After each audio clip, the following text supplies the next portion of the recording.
имрӯз кормандони вазорату идораҳо ва сохторҳои гуногун инчунин сокинони мамлакат паёми президенти ҷумҳурии тоҷикистон муҳтарам Эмомалирраҳмонро ба маҷлиси олӣ тавассути шабакаҳои телевизионии давлатӣ мустақиман тамошо намуданд.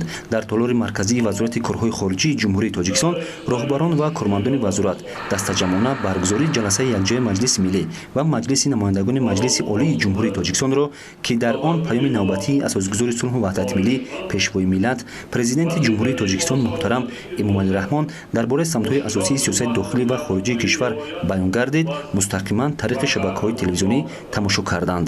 Дар агентии назорати давлатии молиявӣ ва мубориза бо коррупсияи ҷумҳурии тоҷикистон низ чун дигар муассисаву корхонаҳои мамлакат кормандон дастаҷамъии паёми президенти ҷумҳурии тоҷикистон пешвои миллат муҳтарам Эмомалирраҳмонро ба маҷлиси олии ҷумҳурии тоҷикистон шуниданд.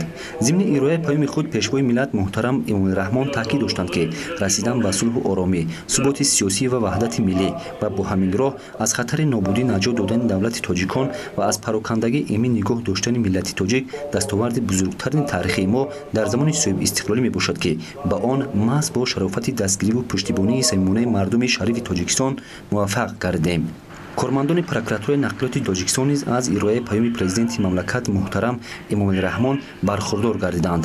зимни тамошои паёми навбатии сарвари давлат ҳар кадоме аз онҳо таъкидҳои ирояшудаи пешвои миллатро ба рӯи худ навишта то дар кору фаъолияти минбаъдашон сармашқи кори худ қарор хоҳанд дод.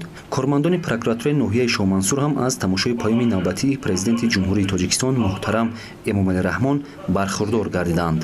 таъкид гардид ки мо сабақҳои талхи мухолифату нооромиҳо ва бенизомиву беқонунии солҳои 1991-1997-ро ҳаргиз набояд фаромӯш кунем. бинобар ин прокуратураи генералӣ вазифадор аст ки назорати риоя ва иҷро гардидани қонунҳоро аз ҷониби вазорату идораҳо ва дигар ташкилоту муассисаҳо сарфи назар аз мансубият ва шакли моликият инчунин баланд бардоштани сатҳи маърифати ҳуқуқии шаҳрвандонро пурзур намояд. кормандони мақомоти суди ноҳияи Шоҳмансур низ паёми пешвои миллат муҳтарам Эмомалирраҳмонро дастаҷамона тамошо намуданд.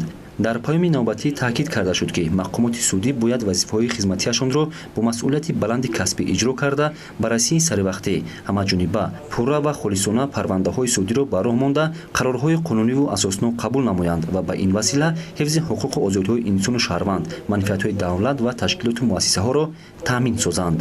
кормандони нотариуси давлатии ноҳияи Шоҳмансур ҳам аз ирояи паёми сарвари давлат муҳтарам Эмомалирраҳмон бо хушнудӣ истиқбол намуда сарҷамона тамошо намуданд.